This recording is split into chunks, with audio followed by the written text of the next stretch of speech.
bagaimana alaqah kita kepada ahlul bait Nabi, alaqah hubungan kita kepada ahlul bait Nabi sallallahu alaihi wa alihi tidak jauh berbeda dengan hubungan kita kepada Allah Subhanahu wa taala atau hubungan Allah kepada hambanya. Bagaimana kita bisa mencintai Rasulullah sallallahu alaihi wa alihi? Disebabkan Rasulullah lah yang menanamkan, memupuk rasa cinta itu kepada umatnya. Bukan kita yang pertama kali mencintai Rasulullah dan ahlul baitnya, tapi Rasulullah dan ahlul baitnya yang terus menanamkan rasa cinta itu kepada kita, kepada umat-umatnya, sehingga kita bisa mencintai Rasulullah dan ahlul bait. Demikian pula dengan keluarga Rasulullah sallallahu alaihi wa alihi setelah sepeninggal Rasulullah sallallahu alaihi wa alihi. Ketika Rasulullah masih hidup, bagaimana Rasulullah menghadapi umatnya? Yang Rasulullah tanamkan adalah rasa cinta, mahabbah kepada umatnya. Rasulullah ketika disakiti tidak pernah dia membalas dan menyakiti. Tidak pernah. Rasulullah selalu membalas dengan kasih sayang. Rasulullah selalu membalas dengan mahabbah kepada umatnya, meskipun umatnya itu selalu menyakiti, tapi yang muncul dari lisan Rasulullah adalah mahabbah dan kecintaan kepada umatnya. Biarkan mereka menyakitiku, kelak anak keturunan mereka lah yang akan mencintaiku. Itulah bagaimana Rasulullah menanamkan mahabbah, rasa cinta kepada umatnya. Demikian pula dengan ahlul bait Nabi sallallahu alaihi wasallam. Imam Ali bin Abi Thalib juga demikian.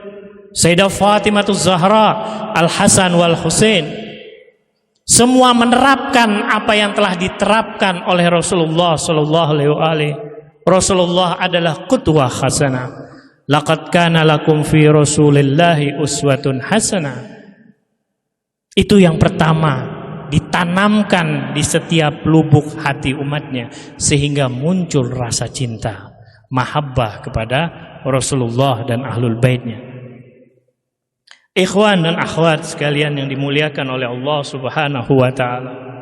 Ketika kita berbicara tentang hubungan kita kepada ahlul bait Nabi, mana yang mau kita lihat? Mana yang mau kita capai? Mana yang mau kita garap hubungan kita kepada ahlul bait Nabi?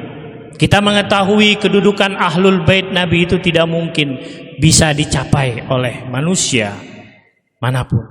Karena kedudukan ahlul bait atau makom kenabian, makom imamah adalah makom pemberian Allah Subhanahu wa taala. Kita tidak bisa berbicara banyak tentang makom zatiyah atau makom ahlul bait Nabi sallallahu alaihi wasallam. Tapi bukan berarti ketika kita tidak bisa sampai kepada makom zatiyah, ada makom yang disebut dengan makom sulukiyah, yaitu makom perangai. Bagaimana kita bisa mencapai makom perangai Rasulullah dan keluarganya? Itulah. Kita tidak bisa sampai kepada makom zatiyah dari kenabian dan imamah, tapi kita bisa sampai kepada makom sulukiyah, perangai atau akhlak Rasulullah dan keluarganya. Laqad kana lakum fi Rasulillahi uswatun hasanah wa innaka la'ala khuluqin azim. Itu adalah akhlak Rasulullah. Wa innaka la'ala khuluqin azim. Azim ini adalah kata yang berarti besar, yang tidak memiliki batasan. Seperti nikmat Allah Subhanahu wa taala azim, besar. Wa in ta'uddu ni'matullah la tuhsuha. Jika kalian menghitung nikmat Allah, maka kalian tidak akan bisa mampu menghitungnya. Demikian pula jika kalian menghitung atau ingin mencapai, menggapai kesempurnaan akhlak Rasulullah, tidak akan mampu. Karena wa innaka la'ala khuluqin azim. Tapi bukan berarti kita tidak bisa bercermin.